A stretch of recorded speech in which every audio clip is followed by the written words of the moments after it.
آپ تسبیح کرتے ہیں سبحان اللہ، لا الہ الا اللہ، الحمدللہ، ماشاء اللہ، لا حول ولا قوت الا باللہ۔ حدیث میں آتا ہے کچھ ایسے فرشتے بھی ہیں جو دن رات جو تسبیح کرتے ہیں، ان کی تسبیح کے الفاظ یہ ہیں: سبحان من زین الرجال باللحا وزین النساء بالزوائب، پاک ہے وہ ذات جس نے مردوں کے چہروں کو خوبصورت بنایا داڑھیوں کے ساتھ، اور عورتوں کو خوبصورت بنایا سر کے بالوں کے ساتھ۔ یہ مرد کا حسن ہے، یہ سنت کا نور ہے، یہ مرد کے مرد ہونے کی نشانی ہے۔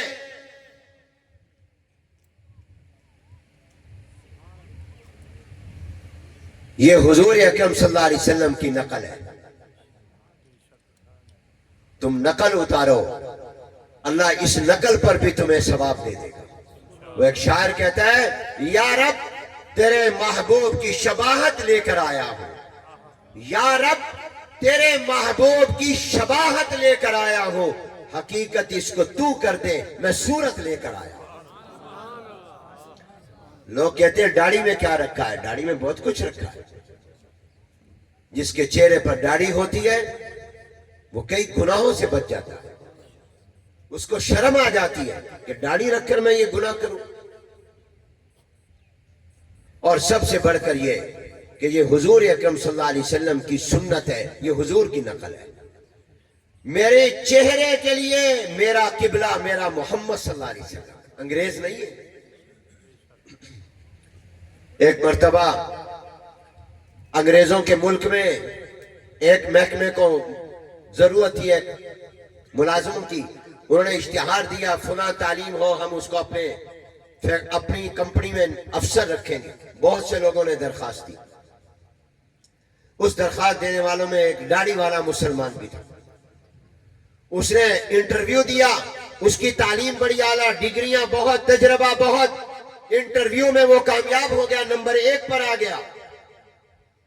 تو انٹرویو لینے والے انگریز نے کہا تو میرٹ پر آ گیا، نمبر 1 پر آ گیا، تیرا حق بنتا ہے کہ ہم تجھے اپنے پاس نوکری دے دے، لیکن ہماری ایک شرط ہے، تیرے چہرے پر داڑھی ہے، ہم داڑھی والے کو نوکری نہیں دیں گے، داڑھی مڈا تجھے نوکری دے دیں۔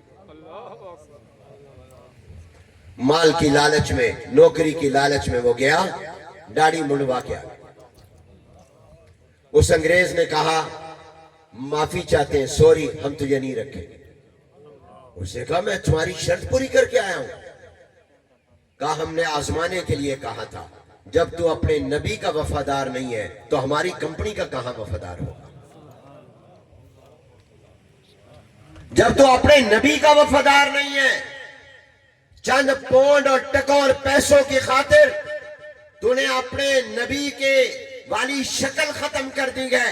کل ہماری کمپنی کے راز، ہماری فائلیں دوسروں کو دے دے گا، ہمارے راز دوسروں کو بتا دے گا، ہم تیرے اوپر اعتماد نہیں کر سکتے، جاؤ۔ یہ نبی سے وفا کا تقاضا ہے کہ چہروں پر داڑیاں رکھو۔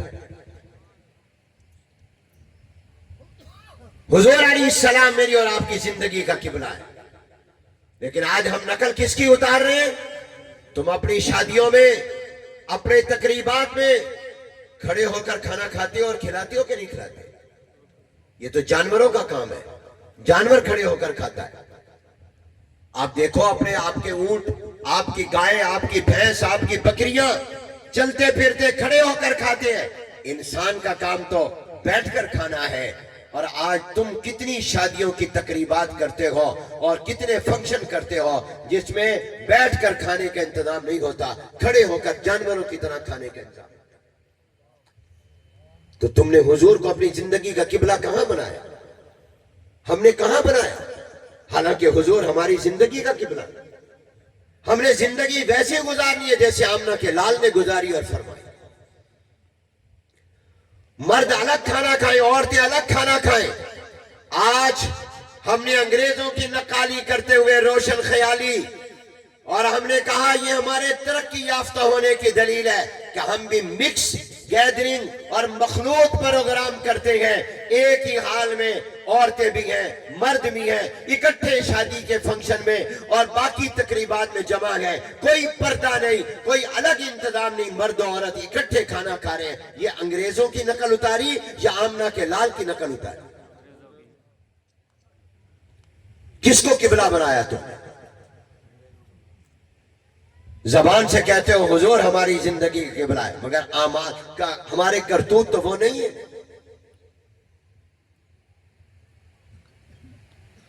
حضور علیہ السلام نے سچی تجارت کی امانت اور دیانت کے ساتھ، اور آج دکاندار جھوٹ بول رہا ہے، دھوکہ دے رہا ہے، جبکہ میرے محبوب پیغمبر نے فرمایا تھا التاجر الصدوق الامین مع النبیین والصدیقین والشہداء والصالحین، سچا دیانتدار تاجر کل قیامت کے دن نبیوں، صدیقین، شہیدوں، نیک لوگوں کے ساتھ کھڑا ہوگا۔ آج کا دکاندار جھوٹ بول کر نمبر 3، نمبر 2 دوائی اور نمبر 2 چیز کو کہتا ہے نمبر 1۔ قسم کھا کر جھوٹ بولتا ہے میں نے اتنے میں لی ہے، حالانکہ اتنے میں نہیں لی ہوتی۔ جھوٹ بول کر اپنی حلال کمائی کو حرام کی کر لیتا ہے۔ حضور صلی اللہ علیہ وسلم نے تجارت نہیں کی؟ کیا حضور نے شادیاں نہیں کی؟ 11 شادیاں حضور علیہ السلام نے کی ہیں۔ اپنی بیٹیوں کے نکاح کیے ہیں، 4 بیٹیوں کے۔ حضور اپنے گھر میں داماد نہیں لائے؟ تو کیا آج ہم نے شادیوں میں یہ معلوم کیا کہ میرے پیغمبر نے خود جو 11 نکاح کیے اور شادیاں کی تھی کس طریقے پر کی تھی، اپنی بیٹیوں کی شادیاں کس طریقے پر کی تھی؟ کیا وہاں ڈانس تھا؟ کیا وہاں پر ڈھول تھا؟ کیا وہاں ناچ گانا تھا؟ تو ہم نے اپنی زندگی کا قبلہ کہاں بنایا حضور علیہ السلام؟ اپنے گریبانوں میں جھانکو۔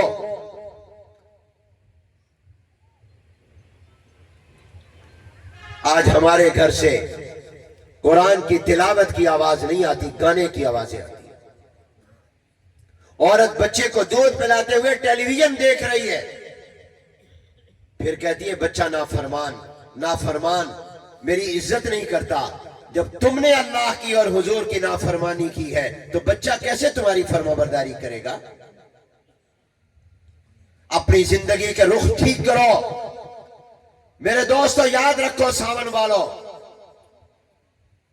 اسلام کے 5 شعبے، یہ کوئی رسم نہیں ہے جلسہ، یہ کوئی روایت نہیں ہے، یہ دین کو سمجھنے اور سمجھانے کا موقع ہے۔ تم دین سیکھنے آئے ہو، میں دین سیکھنے آیا ہوں۔ کس لیے؟ کانوں کی لذت کے لیے، عمل کرنے کے لیے۔ اللہ آپ کے دلوں میں یہ باتیں اتار دے اور آپ کی زندگی بدل گئی، میری زندگی بدل گئی، ہم کامیاب ہیں۔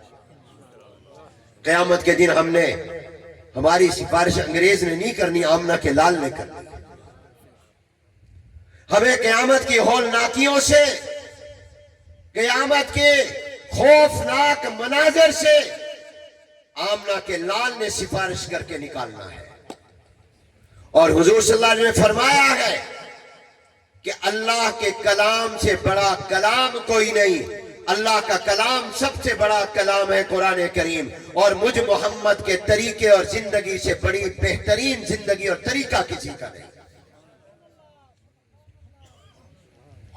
قرآن سب سے اونچا کلام، میرے پیغمبر کی زندگی سب سے اونچی زندگی، حضور کی زندگی کا ہر طریقہ، میرا نبی بھی سونا، میرے نبی کی زندگی بھی سونی، میرا پیغمبر بھی اعلیٰ، میرے پیغمبر کی زندگی بھی اعلیٰ، میرے پیغمبر بھی حسین و جمیل، ان کے طریقے بھی حسین و جمیل۔